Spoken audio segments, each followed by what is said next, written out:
Very good evening. Thank you for watching NTV. Time for us now to have a look at the very latest in business. Uganda Revenue Authority admits that it still has a lot more work to satisfy even some of its most compliant taxpayers. And according to the URA Commissioner General Ellen Kajina, areas like import violation, which at times leads to the dismissal of the importer's invoices, remains a challenge that needs improving. NTV's Samuel Situmba was there, and it brings us this report. If you fail to maintain proper records, if you don't maintain those records, proper records, that is also an offense.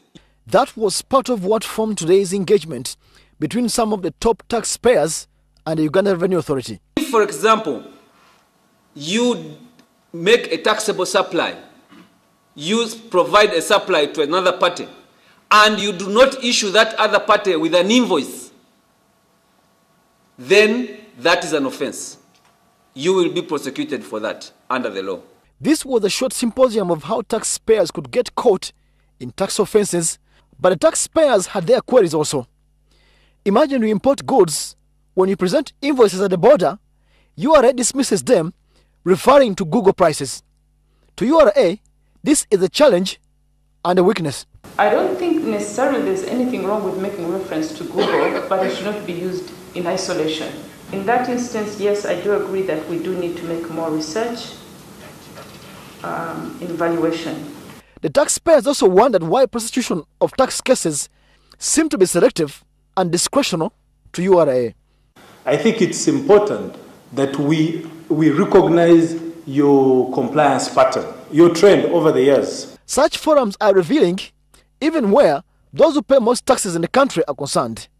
There is no answer yet, though, to the question of widening tax base to ease the burden on the few who pay. Samuel Situmba, NTV Business.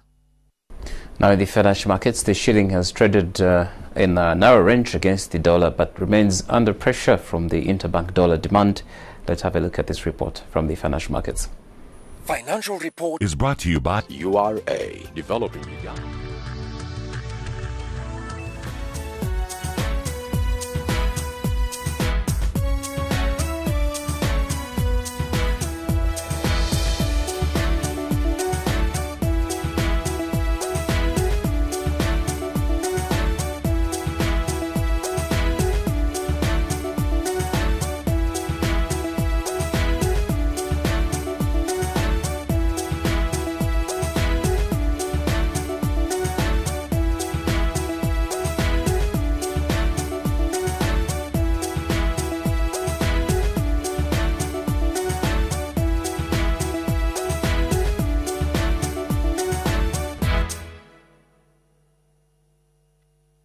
All vehicles are required to revalidate their registration using our new online module and get a new logbook. All newly imported vehicles will also be registered online using this new online module. Get out of the line and get online. Now, lastly, banks are increasingly targeting the small and micro business entities as the previously lucrative corporate customer segment appears to be slowing. Retail banking, which previously was a domain of small players in the industry, is now being looked at as a promising area for growth and is thus attracting more corporate banks seeking to stay competitive. The shift is being driven by the near saturation of the corporate market docket, yet the bigger portion of the population and some small business entities remain unbanked, offering a good growth window. In order to continue to grow, we would like particularly to grow our retail scope.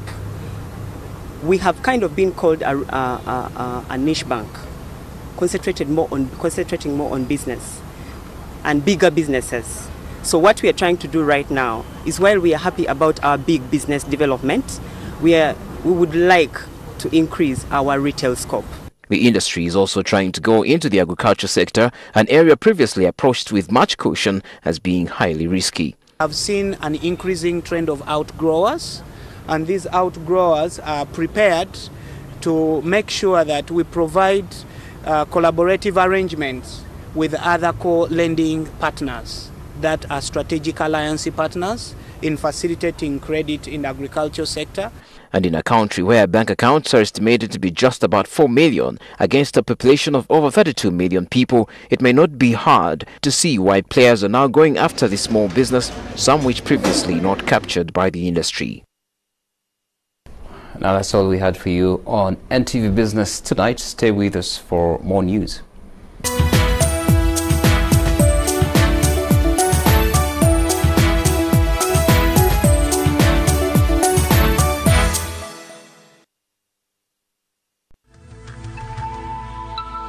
This is NTV.